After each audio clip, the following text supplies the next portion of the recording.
Se você achou maluco o sonho que me fez sair de Israel e vir morar no sítio aqui no interior do Brasil, espere até eu contar a segunda parte do sonho. Olá, seja muito bem-vindo, eu sou Eitan Bauerman e eu decidi gravar esse vídeo como uma continuação da minha história. Realmente eu não esperava que ia fazer tanto sucesso a história de como eu saí de Israel e vim parar aqui no sítio no interior do Brasil. Como vocês sabem, logo depois do sonho, eu comecei a pesquisar sobre locais onde nós poderíamos viver com um custo de vida mais baixo e com qualidade de vida. Não sei se você sabe, mas Israel é um dos países que tem um dos maiores custos de vida do mundo. E como eu fui alertado no sonho sobre uma recessão profunda que estaria chegando em breve, eu comecei a pesquisar locais mais baratos. Foi durante essas pesquisas que um amigo nosso que morava no Portugal nos convidou para passar um tempo ali e começar a procurar alguma coisa para, quem sabe, morar no Portugal. Portugal era interessante porque naquele momento possuía um custo de vida mais barato. Outra vantagem em Portugal é que em poucas horas de voo nós poderíamos estar em Israel. E eu também poderia continuar o meu trabalho com turistas que eu trazia, por exemplo, do Portugal para Israel e também de Israel para o Portugal. Foi nesse período, quando nós estávamos em Portugal,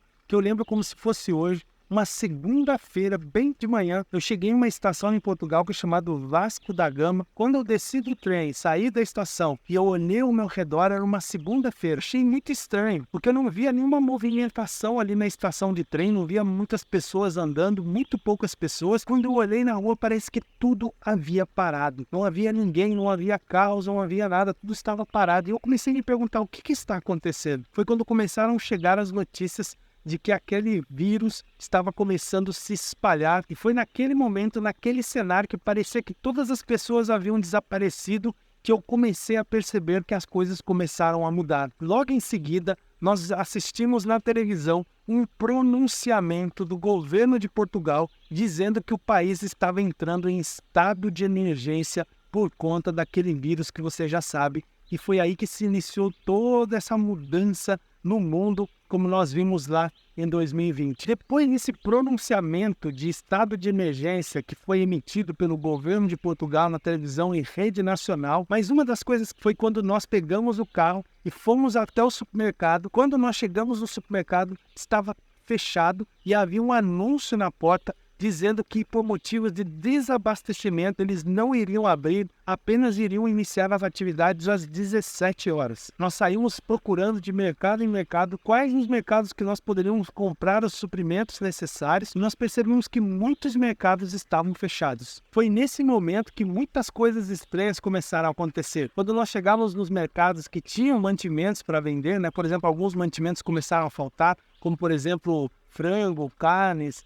As pessoas também faziam filas enormes nos mercados que tinham mantimentos para vender, por conta do inimigo invisível que estava atingindo muitas pessoas e as notícias que se alastravam pela Europa de todo aquele cenário que este vírus estava causando. Foi então que, por conta do decreto de emergência, o governo começou a instituir várias regras de restrições para as pessoas. Muitas pessoas não podiam sair de casa, elas recebiam multa por conta de estarem circulando nas ruas sem necessidade. Também foi instituída a polícia e o exército fazendo ronda nas ruas para monitorar as pessoas que estavam andando ali sem necessidade. E isso foi bastante impactante para a gente naquele momento. E foi então que nós tivemos a ideia de vir aqui para o Brasil, até ver como as coisas iriam ficar, porque estava tudo muito tumultuado, a Europa vivendo aquela situação. Como eu disse para vocês, nossa ideia não era ficar no Brasil, era apenas passar um tempo aqui. E uma coisa que marcou muito também foi que quando nós chegamos no aeroporto para vir para o Brasil,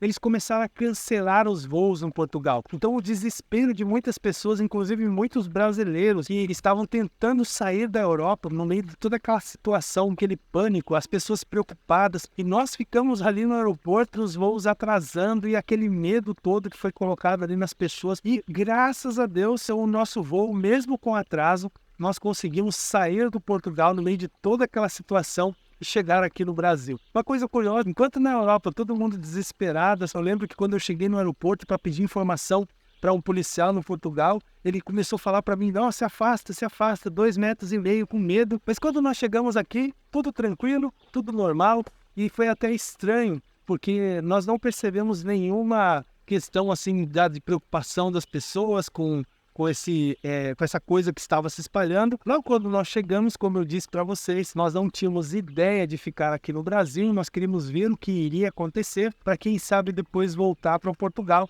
Eu já expliquei para você que no meio do caminho começou a fechar aeroportos, a questão também começou a ser solicitada aqueles comprovantes que eu já falei para vocês no primeiro vídeo, que se não tivesse não poderia viajar, o que nos limitou e acabou restringindo, nós tivemos que acabar ficando aqui no Brasil. Logo em seguida, nós tivemos aquela ideia de procurar um local aqui no Brasil para continuar o nosso projeto que nós já tínhamos desde lá de Israel, de procurar uma terra para nós podermos plantar a nossa comida, para que nós pudéssemos ter mais qualidade de vida, mais liberdade. Então nós começamos a procurar uma terra para poder comprar aqui no Brasil. E nós viajamos muito aqui no Brasil. A ideia principal era ir para o Nordeste. Nós pensamos também no sul do Brasil. Decidimos, ao invés de ir para o Nordeste, procurar essa terra no Nordeste, nós decidimos ir para o sul. E nós acabamos passando um mês ali no sul do Brasil, procurando terras, e as coisas não davam certo. Os terrenos que nós encontramos não tinham os documentos, que era um dos critérios que nós estávamos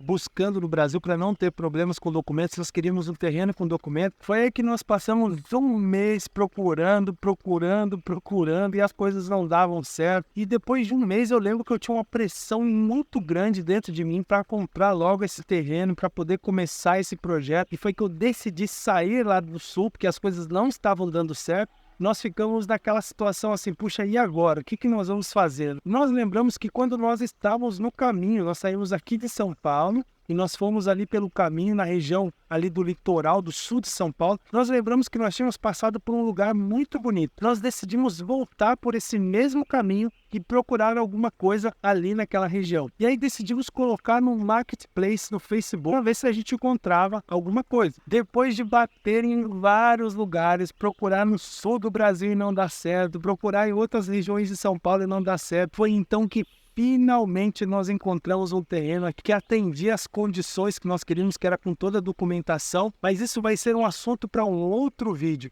Nós pegamos o terreno completamente vazio, sem nada, cheio de mato, um pedaço de mata virgem no local, que inclusive até hoje nós preservamos, nós não mexemos na mata virgem. Quando você andava no terreno, o mato parece que batia na cintura, era muito estranho chegar num local sem aproximadamente nada, sem energia elétrica, sem estrutura, e nós começamos a construir tudo do zero, só que agora é que as coisas começam a ficar interessantes. Logo quando nós compramos a propriedade, lembra que eu falei que eu tinha uma pressão muito grande para começar a construção? Nós já decidimos vir logo para cá e nós fomos muito bem recebidos por uma vizinha nossa que ofereceu até um local ali que ela tinha. E é aqui que as coisas começaram a ficar ainda mais interessantes. Com o tempo nós começamos a pegar um pouco mais de intimidade com essa, e ela começou a contar para nós uma coisa que aconteceu com ela em 2018, muito interessante.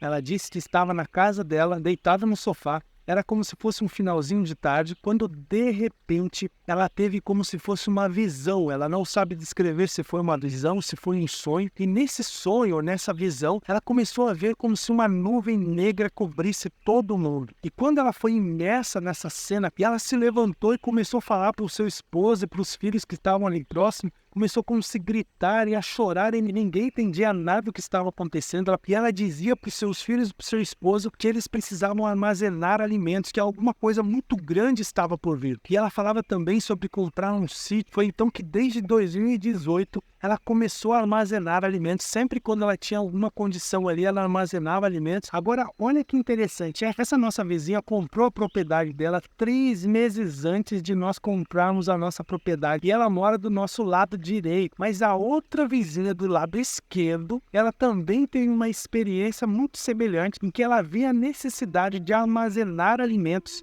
E foi então que ela decidiu comprar essa propriedade aqui no interior de São Paulo, para poder também ter a estrutura dela, para poder cultivar o seu próprio alimento. Os nossos 2 vizinhos, para nossa surpresa, são também pessoas que também tiveram uma experiência parecida com a minha experiência, e então eles decidiram vir aqui para o sítio e comprar a propriedade para também fazer o mesmo propósito, plantar a própria comida, ter mais liberdade. Foi muito chocante para mim e eu percebi que, apesar do sonho que eu tinha tido, não foi só apenas uma coincidência, mas existia uma força muito grande que estava por trás de tudo, guiando as coisas. Por mais que nós pensemos que nós estamos no governo da nossa vida, na verdade existe uma força muito maior que está por trás de tudo e comandando tudo na nossa vida e fazendo tudo acontecer como deve acontecer. Se você gostou desse vídeo, deixa aqui nos comentários o que você achou, qual é a sua opinião sobre esse sonho maluco que me aconteceu e todas essas coisas que começaram a acontecer desde quando eu tive esse sonho lá em 2019. Se você ainda não é inscrito no canal, eu te convido a se inscrever e a compartilhar esse vídeo com o máximo número de pessoas. Um grande abraço a todos vocês e nos vemos nos próximos vídeos.